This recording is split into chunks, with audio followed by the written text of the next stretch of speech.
invencível, indestrutível, tem todo o controle das mãos. E bota o inferno pra correr e faz o que ninguém pode fazer. Ele é quem pode, ele é quem faz. Deus poderoso, seu nome é Jesus. Seu nome é, seu nome é Jesus. Seu nome é, seu nome é Jesus. Seu nome é, seu nome é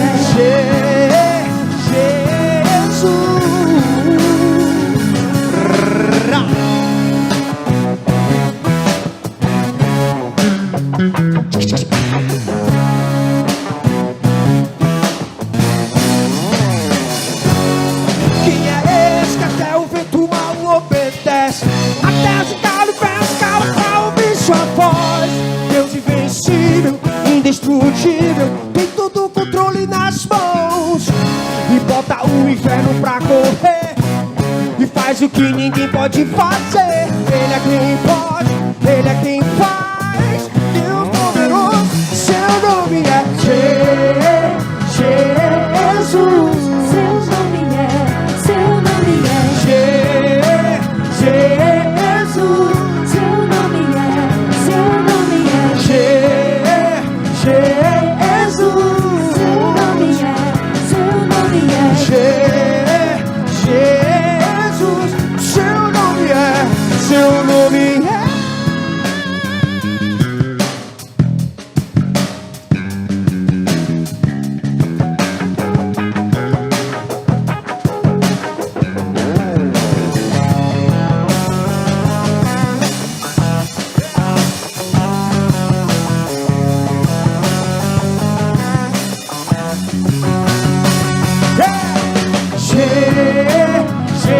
Jesus, Seu nome é, seu nome é Jesus, Seu nome é, seu nome é Jesus, Seu nome é, seu nome é Jesus.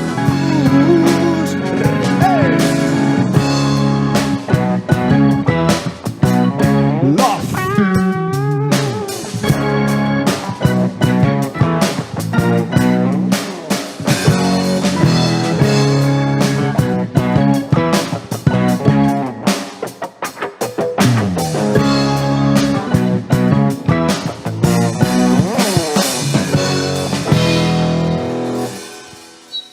Boa noite, hoje é dia de Festa no Céu, segunda edição. Estamos muito felizes com o convite que foi feito à minha pessoa, de hoje trazer a vocês uma reflexão sobre as boas novas da cruz. E para dar início a essa reflexão, eu gostaria de fazer uma leitura no Evangelho de Marcos, para que todos tenhamos o mesmo contexto do evento que ocorreu, que foi a crucificação de Jesus Cristo. No Evangelho de Marcos, no capítulo 15, a partir do versículo 21, diz assim: E constrangeram um certo Simão Cirineu, pai de Alexandre e de Rufo, que por ali passavam, vindo do campo, a que levasse a cruz. E levaram-no a um lugar do Gólgota, também chamado Caveira. E deram-lhe beber vinho com mirra, mas ele não tomou. E havendo-o crucificado, repartiram as suas vestes e lançaram sobre elas sorte, para saber o que cada um levaria. E era a hora terceira, e o crucificaram. E por cima dele estava escrita a acusação: o Rei dos Judeus. E crucificaram com ele 2 salteadores, um à sua direita e o outro à sua esquerda. E cumprindo-se a escritura que diz: e com os malfeitores foi contado. E os que passavam blasfemavam dele, meneando a sua cabeça e dizendo: tu derrubas o templo e em 3 dias o edifica? Salva a ti mesmo e desce dessa cruz. E da mesma maneira também os principais dos sacerdotes, com os escribas, diziam uns para os outros, zombando: salvou os outros, mas não salva a si mesmo? o Cristo, o Rei de Israel, desça agora da cruz, para que vejamos e acreditamos. Também os que com ele foram crucificados o injuriavam. E chegada a hora sexta, houve trevas sobre toda a terra, até a hora nona. E a hora nona, Jesus exclamou com grande voz, dizendo: Eloi, Eloi, lama sabachthani, que traduzido quer dizer: Deus meu, por que me desamparaste? E alguns que ali estavam, ouvindo isto, diziam: Eis que ele chama por Elias. E um deles correu a embeber uma esponja em vinagre, e pondo-o numa cana, deu-lhe a beber, dizendo: Deixai, e vejamos se virá Elias tirá-lo. E Jesus, dando um grande brado, expirou. E o véu do templo se rasgou em dois, de alto a baixo. E o centurião que estava defronte dele, vendo que assim chamando expira, disse: verdadeiramente este homem era o Filho de Deus. E também ali estavam algumas mulheres, olhando de longe, entre as quais também Maria Madalena e Maria, mãe de Tiago, o menor, e de José e Salomé, as quais também o seguiram e o serviam, quando estava na Galileia, e muitas outras que tinham subido com ele a Jerusalém. Amém. Então a gente tem uma narrativa da crucificação de Jesus, que nos dias atuais, se abríssemos o nosso Instagram ou até mesmo uma página de jornal impresso e víssemos uma manchete dizendo: homem foi crucificado, a gente trataria aquilo como simplesmente alguém que merecia foi punido, alguém foi condenado porque fez algo que merecia, era um merecedor daquela punição. E a cruz, na época, hoje em dia a gente já não tem a crucificação, mas naquela época era uma punição de vergonha, uma punição que era dada aos mais perversos agressores, àqueles que cometiam crimes de uma grande violência, aqueles que na verdade eram rejeitados pela sociedade, e a sua condenação era terrível. Então a gente via uma simbologia da cruz na época do Império Romano, que a cruz simbolizava condenação, vergonha, morte, dor, e para muitos era o fim. Mas a palavra de Deus, ela trouxe uma nova conotação do significado da cruz, a partir do momento em que se foi colocado ela, Jesus Cristo Salvador, trazendo agora para nós um contexto diferente, já não mais de morte, mas de vida, não mais de condenação, mas de triunfo, de vitória, de salvação, porque nela não estava mais um condenado, não estava um malfeitor, mas estava Jesus Cristo, o Filho de Deus, levando sobre si os nossos pecados. A palavra de Deus diz em Isaías que Ele tomou sobre si as nossas dores, Ele levou as nossas culpas nas suas costas para o madeiro, e sendo lá crucificado, pagou a nossa sentença diante de Deus. Não pense você que o fato de Jesus ter morrido foi uma ação do homem. O homem matou Jesus, os romanos crucificaram Jesus. Não foi isso. Jesus, ele estava ali cumprindo uma ordenança do Pai, e em obediência se sacrificando, se doando, como diz a própria palavra de Deus, naquele que é um dos versículos mais conhecidos da Bíblia, em João, capítulo 3, versículo 16. Porque Deus amou o mundo de tal maneira que deu o seu Filho unigênito, para que todo aquele que nele crê não pereça, mas tenha a vida eterna.